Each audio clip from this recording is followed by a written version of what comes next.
Start.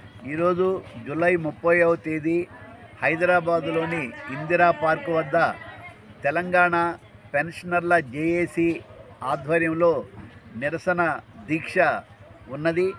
అయితే ఈ నిరసన దీక్షకి రాష్ట్ర ప్రభుత్వం అనుమతించింది.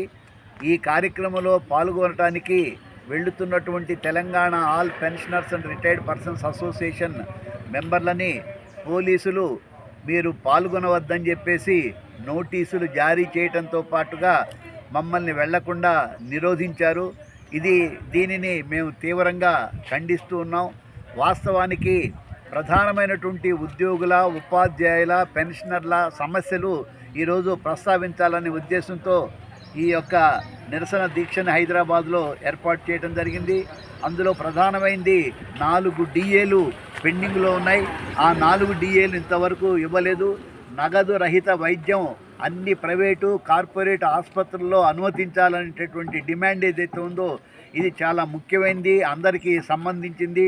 అదేవిధంగా ఇతర పీఆర్సీకి సంబంధించి ముష్టి వేసినట్టు గత ప్రభుత్వం 5% ఇచ్చింది. ఈ పీఆర్సీ కమిటీ రిపోర్టును వెంటనే తెచ్చుకోవాలని, 30% ఫిట్మెంట్ తోటి ఈ పీఆర్సీని అమలు చేయాలని, ఇలాంటి కీలకమైన ప్రధానమైనటువంటి సమస్యల్ని ప్రభుత్వ దృష్టికి తీసుకెళ్ళటం కోసం ఈ యొక్క నిరసన దీక్షను మేము హైదరాబాద్లో ఏర్పాటు చేశాం. ఇది అందరికీ సంబంధించింది. కానీ మమ్మల్ని ఆ నిరసన దీక్షలో పాల్గొనకుండా నిరోధించడం అనేది దీన్ని మేము సరైనది కాదని చెప్పేసి భావిస్తూ ఉన్నాం. మరి మమ్మల్ని వెంటనే విడుదల చేయాలని చెప్పేసి నోటీసులు కూడా ఇవ్వటం జరిగింది మాకు. ఇవి సరైనది కాదని చెప్పేసి ప్రభుత్వం ఈ విధమైనటువంటి చర్యలకు పూనుకోవటం అనేది సరైనది కాదని మేము భావిస్తూ ఉన్నాం.